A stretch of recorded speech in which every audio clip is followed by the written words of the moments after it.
Well, the King of Pop may have sold more than 750 million records during his lifetime, and yet he died awash in a reported $400 million worth of debt. Bloomberg's Zara Burton is here now with more on the financial ups and downs of Michael Jackson. Zara? And Scarlett, Michael Jackson lived big, he spent big, and for a long time, you know what, he didn't have to worry about money. His 1982 hit Thriller, still the #2 selling album in the U.S. of all time.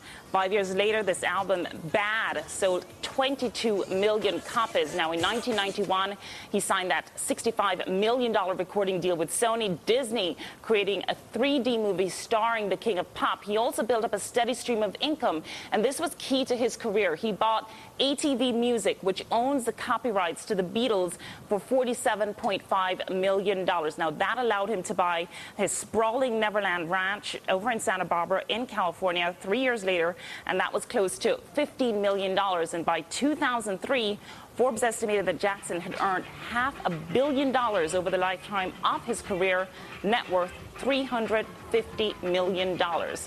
But as Jackson worked less and his legal problems piled up, he started to run out of money. One of the most high-profile events was when he was forced to merge ATV with Sony in 1995, selling them some of the publishing rights.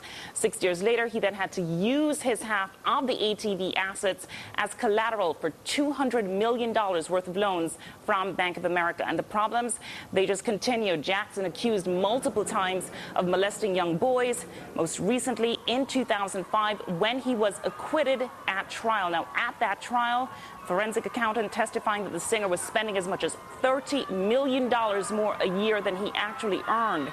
And by last year, Jackson had reportedly racked up more than $400 million in debts. His Neverland Ranch scheduled for auction last year.